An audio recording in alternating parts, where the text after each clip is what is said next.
চুরি করেছে আমার ডিএ সরকার।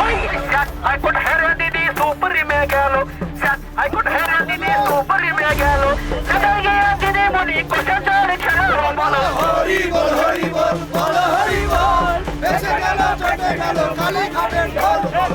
ওনাকে বলা হয়েছে নবান্নের ঢোল ভেঙে যাবে, বলা হয়েছে দিদিমণি, কারণ উনি সবার দিদি, প্রিয় দিদি, তাই দিদিমণি বলেছি, মহারানী বলেছি। নবান্নে একা থাকতে ভালোবাসে রানীর মতো, সেই রানীর সাথে ওনাকে তুলনা করা হয়েছে। ওনাকে তো কোনো অসম্মান করা হয়নি। আপনাদের কথা দিচ্ছি, আমরা যে 12 জন সাংসদ আছি এবং শহীদবাবু আছেন, তার নেতৃত্বে আমরা লোকসভায় সাংসদ আলোচনা করব এবং আপনাদের পাশে আসবো। উনি লয়ার, মানে একজন মানুষের এত প্রতিভা থাকতে পারে এই জীবনে প্রথম দেখলাম। ওনার মাথায় এইটুকু কি নেই? ওনার যারা আইএস আইপিএস রয়েছেন, মুখ্য সচিব রয়েছেন, এইটুকু কি বুঝিয়ে দেন না? ভারতবর্ষের সমস্ত কর্মচারীদের কাছে আহ্বান জানাবো যে একদিনের জন্য হলো পেন ডাউন হোক, এদের আপনাদের প্রতি শ্রদ্ধা জানিয়ে। এই মাননীয় মুখ্যমন্ত্রীকে আমরা ভারতবর্ষের প্রধানমন্ত্রী হিসাবে দেখতে চাই। কেন জানেন? পশ্চিমবাংলার মানুষ একা কেন ভোগ করবো? সারা দেশ বুঝুক যে উনি কি জিনিস। নিয়ে খেলা, জনগণের পরের কোটি কোটি টাকা খরচ করে সুপ্রিম কোর্ট হাইকোর্ট স্যার এই খেলা ওনার বন্ধ করে দেবো। তার জন্য যেই রকমের পরিস্থিতি তৈরি করতে হয় সংগ্রাম যৌথমত তৈরি করবে। তিনি টাকা তিনি দিয়ে মারা দিদি বল, চরম শাস্তি দরকার। চুরি করেছে আমার ডিএ সরকার। ওই বলো হরি হরি বল, নবান্নেতেই গন্ডগোল উঠতে ফেলা দরকার। চুরি করেছে আমার ডিএ সরকার। ওই বলো হরি হরি বল, নবান্নেতেই গন্ডগোল ছুড়ে ফেলা দরকার। চুরি করেছে আমার ডিএ সরকার। এদের এই যে আন্দোলনটা, যে লড়াই, এই লড়াইটা ঐতিহাসিক লড়াই। আজকে ওনারা মিছিল করছেন, আমি যখন একজন মিছিলের একজন সমর্থক হিসাবে এসেছি, কোনো নেতৃত্ব দিতে নয়, ফার্স্ট এবং সমস্ত এনাদের যে লড়াই, এনাদের লড়াইয়ের পাশে থাকা উচিত, প্রত্যেক পশ্চিমবঙ্গবাসীর পাশে থাকা। এই যে যুবশ্রী, প্রাথমিক বা সমাজের জন্য যুবশ্রী 1000 টাকা এটা মেরুদণ্ডটা ভেঙে দেওয়া, যুব সমাজের মেরুদণ্ডটা ভেঙে দেওয়া, তাদের নিজেরা জব দিত। সরকারের তৃণমূলের লোকেরা যেটা হ্যাপসাই করে যে ছুটি সরকারি কর্মী, সবাই তো কাজ করে পয়সা নিতে চাই, কেউ ভিক্ষা নিতে চাই কি? কাজ করে পয়সা সবাই বুঝতে পারে না, তাই কেউ জমি যেমন ঠিক পায় না, কেউ বাংলা যেমন যার যা প্রাপ্য তাকে সেই ফুলে পূজা দিতে হয়। সবাই সব ফুলে সন্তুষ্ট হয় না, তাই সুন্দরভাবে, সৎভাবে, সহজভাবে, সাধু ভাষায় কথা বললে তিনি বোঝেন না এই ভাষা। বিষয়টা সেটা না, বিষয়টা হচ্ছে আপনি যে প্রশ্নটা করলেন যে মাননীয় মুখ্যমন্ত্রীকে এই ভাষায় বলা যায় কিনা। ওনাকে আমরা এখনো শিক্ষা আমাদের মধ্যে রয়েছে, আমাদের পরিবারের কাছ থেকে আমরা এই শিক্ষাটা পেয়েছি বলে ওনাকে মাননীয় বলছি। সরকারি কর্মচারীদেরকে উনি সারামেও বলেন, ঘেউ ঘেউ করেন। আজকে এটা যেটা বলছে, যে স্লোগান শুনছেন, এটা প্রতিবাদের ভাষা। এইখানে কোনো একটা মানে এমন কোনো ভাষা নেই যেখানে ওনাকে অসম্মান করা হচ্ছে। বলা হচ্ছে কি যে ভেসে গেছে নবান্নের ঢোল। নবান্নের ঢোল ভেসেছে কেন? কারণ সরকার বারবার মিথ্যাচার করেছে, টাকা নেই, দিয়ে আইনি অধিকার নয়, দয়ার দান। কিন্তু সুপ্রিম কোর্টে শেষ চটটাকে আইনি প্রতিষ্ঠা হয়েছে যে কর্মচারীদের দয়ার দান নয়, কর্মচারীদের এটা হচ্ছে ফান্ডামেন্টাল অধিকার, এটা হচ্ছে লিগালি এনফোর্সমেন্ট। এটা প্রমাণিত হয়েছে। তাহলে চটটা যিনি বলেছিলেন কর্মচারীদেরকে, যাদের হাত দিয়ে বাংলা এগিয়ে যাচ্ছে, তাদেরকে যদি উনি অপমান করেন, পাল্টা তো খেতেই হবে, ইট মারলে পাটকেল খেতেই হবে। সাংবিধানিক প্রধান ওনার তো যোগ্যতা নেই সাংবিধানিক প্রধান থাকার। যদি আমার বাবা আমাকে স্ল্যাং ল্যাঙ্গুয়েজ বলে, আমার মা যদি আমাকে স্ল্যাং ল্যাঙ্গুয়েজ বলে, আমরা স্ল্যাং বলিনি এখনো বললাম তো, শিক্ষা দীক্ষাটা এই জায়গায় রয়েছে। আমরা ওনাকে প্রতিবাদের ভাষাটা বুঝিয়ে দিচ্ছি যে দেখুন প্রতিবাদটা কোন জায়গায় যেতে পারে। স্ল্যাং বলা হয়নি, মাননীয়াই বলা হয়েছে। ওনাকে বলা হয়েছে নবান্নের ঢোল ভেঙে যাবে, বলা হয়েছে দিদিমণি, কারণ উনি সবার দিদি, প্রিয় দিদি, তাই দিদিমণি বলেছি, মহারানী বলেছি। নবান্নে একা থাকতে ভালোবাসে রানীর মতো, সেই রানীর সাথে ওনাকে তুলনা করা হয়েছে। ওনাকে তো কোনো অসম্মান করা হয়নি, অসাংবিধানিক কথা তো বলা হয়নি। যেটা বলা হচ্ছে এটা প্রতিবাদের ভাষা। রাজ্য সরকারি কর্মীরা তো অনেক ছুটি পায়, তাতে কি খুশি? কে ছুটি পায়? ছুটি কিসের ছুটি পায় রাজ্য সরকারি কর্মচারীরা? আপনি প্রশ্নটা করলেন, বলুন তো রাজ্য সরকারি কর্মচারীরা বছরে কতগুলো ছুটি পায়? হিসাব কি জানা আছে? অনেক অনেক ছুটি আরে সপ্তাহে তো একটা ছুটি, সেটা সবাই পায়। আপনি যে সেক্টরে আছেন সেই সেক্টরে, এটা তো ঐতিহাসিক মে দিবসের লড়াইয়ের ফলে এটা আনা হয়েছে। ছুটির সাথে তো ইয়ে হচ্ছে না। আমাকে তাহলে এক কাজ করুন, আপনি যে হাউসে কাজ করছেন, আপনাকে হাউস বলবে সপ্তাহে 3 দিন? না না, উত্তরটা একটু শুনে নিন। ও তৃণমূল তো তৃণমূলের মতোই বলবে যে যেমন সে সেভেনই সরকারে যেহেতু রয়েছে সেই জন্য ছুটিটা বড় কথা নয়। আমি ছুটি চাই না তো, আমরাও চাইছি এই সরকার ছুটি নিয়ে নিই। যদি ছুটির কথা বলে জনগণের কাছ থেকে ছুটি নিয়ে নিই।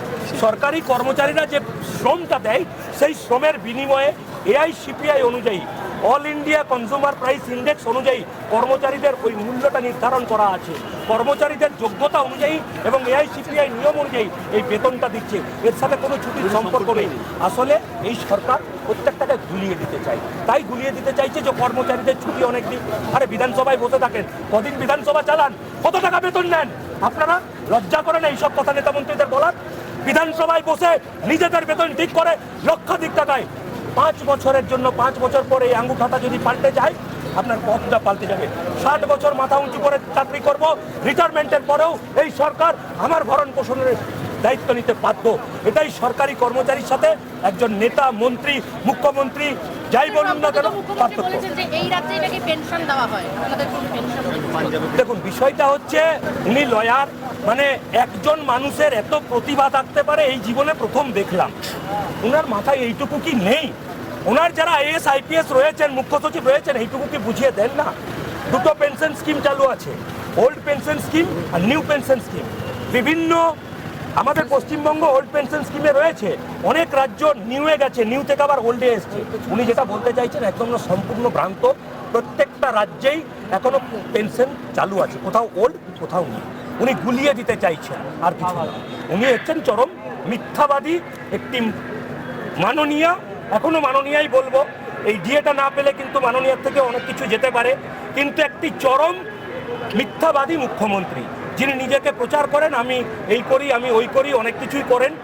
মানে দুর্গাকে আমরা 10টা হাত দিয়েছিল তো, 10 ভুজাকে, এনার বোধহয় 20 ভুজা, আরো বেশি ভুজ আছে। এত কাজ উনি একাই করে নেন। কি বলবো, কপাল করে পেয়েছি।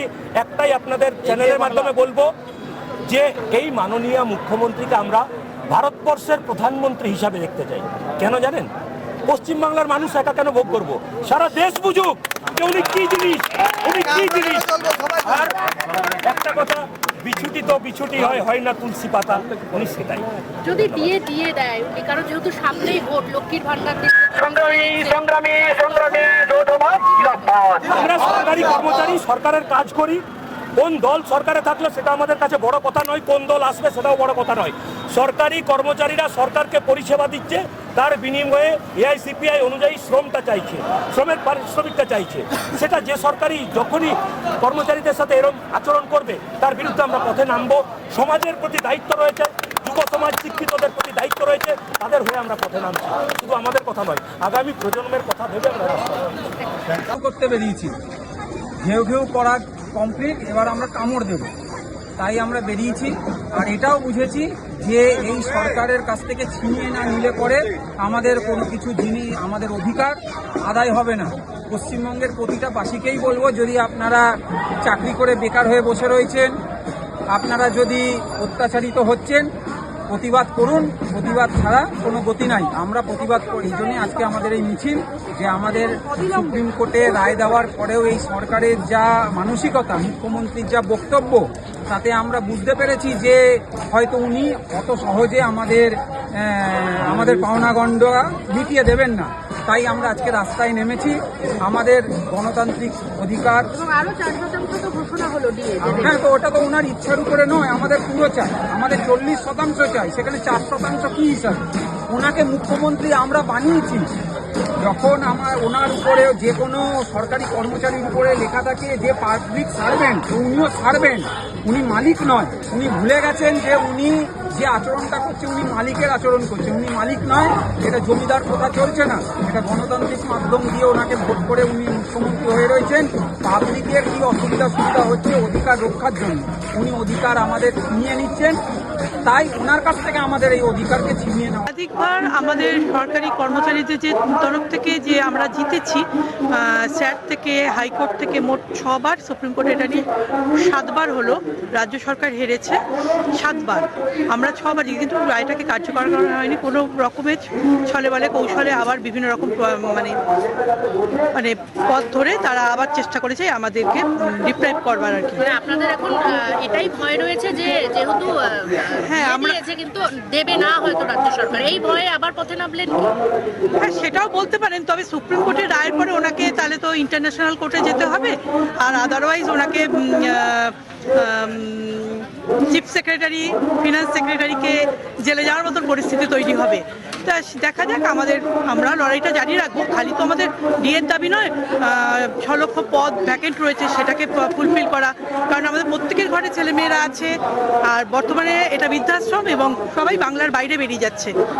সেই জন্য লড়াই আমাদের জারি থাকবেই। আপাতত ডিএর জন্য আমরা যতদূর করতে হয় সেটা করবো। মানে যখন সুপ্রিম রায় জারি হয়ে গেল তারপরেও আপনারা পথে, মানে কি ভয়, মানে কি আশঙ্কা করছেন যে রাজ্য সরকার দিয়ে দেবে না? না, রাজ্য সরকার দিয়ে দেবে না এইটা মনে হয়, এই ক্ষমতাটা মনে হয় রাজ্য সরকারের নেই। তার কারণ হচ্ছে, প্রথমত হচ্ছে এর আগেও 25% দেওয়ার কথা সরকার সুপ্রিম কোর্ট থেকে বলেছিল, সরকার সেটা মানেনি। বলেছিলেন যে আমরা এমনভাবে দেব যাতে ওটা কোর্টের কাছেই জমা থাকে, যদি কোর্টের ডিসিশন অন্য কিছু হয় তাহলে আমরা যাতে ওইটা ব্যাক করি। মানে ওনার আমাদের নিজের কর্মচারীর উপর কোনো ভরসা নেই। তারপরে সুপ্রিম কোর্ট সেই অনুযায়ী বলেছিল ঠিক আছে, পুরো শুনানিটা হোক, তারপরে আমরা ডিসিশন নেব, এবং পুরোপুরি শুনানি কমপ্লিট হয়েছে। তারপরে সুপ্রিম কোর্ট ডিসাইড করেছে যে 25% দিয়ে আমাদের ন্যায্য দাবি, এবং বাকি 75%ও সরকার যে সমানে বলছে যে তাদের কাছে টাকা নেই, কিন্তু উনি মেলা, খেলা, উৎসব, কোনো কনস্ট্রাকটিভ কাজ বাদ দিয়ে অন্যান্য জায়গায় উনি টাকার অপচয় করে চলেছেন, সেইটা যাতে না করতে পারেন, সেই আলিবাইটা যাতে না করতে পারেন, সেই জন্য সুপ্রিম কোর্ট রাজ্যের কোনো মেম্বারকে না রেখে পুরোপুরি সেন্ট্রালের এবং ক্যাগের মেম্বারদের দিয়ে একটা কমিটি ঘোষণা করেছে, যে কমিটি ডিসাইড করবে যে সত্যি সরকার যেটা দাবি করছে, এদিকে বলছেন উনি যে ওনার আয় বাড়ছে, আবার এদিকে বলছেন ওনার টাকা দেওয়ার মতো ক্ষমতা নেই, দুটো কন্ট্রাডিক্টরি কথাবার্তা, সেটা যাতে সেই কন্ট্রাডিক্টরি কথাবার্তা থেকে উনি যাতে অ্যাডভান্টেজ না তুলতে পারেন, ওই জন্য সুপ্রিম কোর্ট আলাদা করে একটা কমিটি করেছে, যেটা ডিসাইড করবে যে আগামী দিনে বাকি 75% কি হবে। মানুষকে অকর্মণ্য করার একটা চেষ্টা, কোনো ভাতায় আমাদের বিরোধীদের নেই। আমার বক্তব্য যে বিয়ে ভদ্রমহিলা মাননীয় তো নয়, নিজে কাজ করিয়ে তিনি বেতন দিতে পারে না, সে লোক যদি বসিয়ে টাকা দিতে, তার ইন্টেনশনটা কি আমি জানি। আমি এইটুকু বুঝি যে আমরা কাজ করেছি, বাকি আছে আমাদের প্রাপ্য পাওয়া। সেটা উনি অনেকবার, বোধ হয় 22 বার হবে, লোয়ার কোর্ট, আপার কোর্ট, বেঞ্চ করতে করতে সুপ্রিম কোর্টের সুপ্রিম অর্ডার হয়েছে। তারপরে উনি এখনো বুঝতে পারছেন না দেবেন কিনা, কি নাকি সবাই নিচ্ছেন। যে ভদ্রমহিলা কাজ করিয়ে পয়সা দিতে পারেন না, যিনি নিজেই বলেছিলেন যে সরকারে দিয়ে দেওয়ার অধিকার নেই, তার সরকারে থাকার ক্ষমতা নেই। মানে বেশিরভাগ ক্ষেত্রেই দেখা যায় যে এখন সরকারি কর্মীরা প্রচুর ছুটি পান, এই সরকার গভর্নমেন্ট প্রচুর ছুটি দেয়। দেখুন, আমি যা বুঝেছি সেটা হচ্ছে, কাউকে যদি খেতে না দিয়ে ঘুম পাড়িয়ে দেখে যে বাবা মা, সে বাবা মা অযোগ্য, এবং তাকে অলস করার চেষ্টা করে। আমরা ছুটি চাইনি, উনি চান না আমরা ইউনিফাইড হই, ওই জন্য উনি ছুটি দেন। উনি আমাদের ভয় পান, আতঙ্কিত, আমরা ইউনাইটেড হলে আতঙ্কিত হয়ে যাই। আপনি দেখতে পাচ্ছেন না আশা কর্মী বা যারা যাচ্ছে কিভাবে অত্যাচার করছে। আমি এইটুকু বলছি, উনি সম্পূর্ণ সকল সময় ডক্টরেটটা ভুয়ো, উনি শিক্ষিত মানুষকে অসম্মান করতে চান, উনি শিক্ষিত মানুষকে অঞ্চল থেকে শহরতলি সবাই পরিশ্রম করে কষ্ট করে চাকরি পেয়েছে টেট। সেই টেটের দুর্নীতি, এটা একটা খুব লজ্জার বিষয়। টেটেও দুর্নীতি, চাকরি পাওয়ার পর সেটা স্থিত অবস্থা নেই।